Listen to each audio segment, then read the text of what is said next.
گرجا ہے، چرچ ہے، لیکن کورٹ آستھا کی جگہ نہیں ہے۔ اس کا مطلب یہ ہے کہ مسلمان نے یہ سمجھا کہ اگر یہ بات ہو جاتی کہ یہ مندر کی جگہ ہے تو صبر ہو جاتا، لیکن جب کورٹ یہ کہہ رہا ہے کہ یہ مسجد اپنی جگہ کے اوپر بنی ہے تو ہم سے بزور و زبردستی چھین کر مسجد دوسروں کو دے دی گئی۔ ہم نے اس پر بھی احتجاج کیا، لیکن ہمارا احتجاج ایسا نہیں تھا جیسا اب ہے، اور وجہ اس کی یہ ہے کہ بالکل وہی آستھا کی بنیاد کے اوپر یہاں ایک فریق کو اندر مورتی رکھنے کو دے دی گئی، اس نے مورتی رکھا اور اس کے بعد اس کو اجازت پرارتھنا کے دی گئی اور اس نے پرارتھنا شروع کر دی۔ اس کا مطلب یہ ہے کہ اب کورٹ کے فیصلے قانون کی بنیاد کے اوپر نہیں ہوں گے، بلکہ کورٹ کے فیصلے جہاں کہیں بھی کسی اکثریت یا اقلیت کا کوئی معاملہ مذہبی آئے گا تو وہاں اقلیت کو مذہب کی بنیاد کے اوپر اس کے حق سے محروم کر دیا جائے گا۔ ہم اسی کے خلاف احتجاج کر رہے ہیں۔ آج تک ملک کے اندر یہ نہیں ہوا کہ کوئی 20 کروڑ کی اقلیت ملک کے اندر یہ اعلان کرے کہ ہمیں کورٹ کے اوپر اعتماد نہیں رہ گیا۔ ہم پہلی مرتبہ یہ کہہ رہے ہیں۔ اس کو سمجھنا چاہیے، سوچنا چاہیے، اس کی آواز پوری دنیا کے اندر جائے گی۔ اس سے ملک کے قانون، اس کے کورٹ کے اوپر کیا اثر پڑتا ہے، یہ ہمارا پہلا احتجاج تھا۔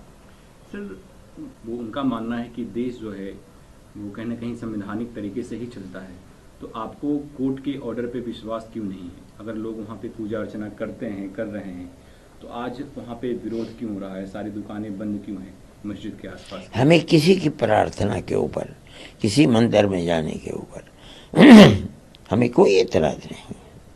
آدمی چاہے جہاں، وہ اگر قانونی مندر ہے تب اور بے قانونی مندر ہے تب ہمیں کوئی دخل اس کے اندر نہیں۔ ہم نہ کسی کے اوپر اعتراض کرتے ہیں۔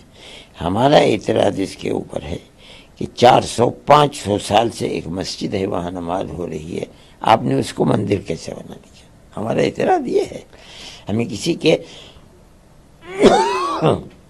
مندر میں جانے یا مندر کے بنانے کے اوپر کوئی اعتراض نہیں۔ آپ 100 کی جگہ 1000 مندر بنائیے، ہمیں کیا اس سے لینا دینا ہے؟ لیکن آپ ہماری مسجد چھین کر کے اس کو مندر، اور وہ مسجد جو 400-500 سال سے بنی ہوئی مسجد ہے، اس کا مطلب یہ ہے کہ آپ ہم سے ہمارا حق چھین رہے ہیں۔ ملک کے اندر ہے، ملک ہمارا ہے، ہم بھی اس ملک کے اندر رہنے والے، ہم باہر سے آئے ہوئے لوگ نہیں ہیں۔ آپ اگر گوجر ہیں، ہم بھی گوجر ہیں، آپ اگر ٹھاکر ہیں تو ہم بھی ٹھاکر ہیں، آپ راجپوت ہیں تو ہم بھی راجپوت ہیں، آپ جاٹ ہیں تو ہم بھی جاٹ ہیں۔ اس لیے ملک تو ہم تو یہیں کے رہنے والے ہیں، آپ ہم سے ہمارا حق کیسے چھین رہے ہیں؟ مسجد کمیٹی الہ آباد لگا ہے۔ یہی بات یہ ہے کہ کورٹ جو عدالت کی جگہ تھی، جو قانون کی جگہ تھی، جس کی بڑی بڑی لائبریریاں ہیں، جن کے اندر ہزاروں کتابیں ہیں، جن کو چھانا جاتا ہے، پھٹکارا جاتا ہے، اس کا مطلب ہے سب کو آگ لگا دیجئے، اور اب ہر کورٹ قانون یا علم کی بنیاد کے اوپر نہیں، اب کورٹ چلے گا عقیدت کی بنیاد کے اوپر، آستھا کی بنیاد کے اوپر۔ ہم یہ سمجھتے ہیں کہ اس طرح سے کورٹ کے قانون کا آپ جنازہ نکال رہے ہیں، یہ ملک کے لیے مفید نہیں ہے۔ سر، اب آگے کیا اب کیا کریں گے؟ کوئی قانونی نہیں، ہم کو یہ کوئی چیز نہیں۔ ہمیں قانون نے جہاں تک جگہ دی ہے، حق دیا ہے، ہم وہاں تک جائیں گے۔ اگر ہر جگہ سے بھی ہمیں ناکامی ہو جاتی ہے تو بھی ہمارا احتجاج یہ نہیں ہوگا کہ ہم کسی سے یہ کہیں کہ سڑکوں کے اوپر نکل جاؤ۔ نہیں، ہم نہیں سمجھتے ہیں۔ ملک ہمارا ہے، ملک کو امن و امان کے ساتھ رکھنا چاہتے ہیں، لیکن یہ ہمارا احتجاج ہے جو 75 سال کی ملک کی آزادی کی زندگی کے اندر پہلی مرتبہ 20 کروڑ آبادی کی یہ پہلی ہماری آواز ہے۔ ہم یہ کہتے ہیں کہ آپ نے قانون کا جنازہ نکال کر کورٹ کی جو ایک شان تھی اس کو ختم کر دیا۔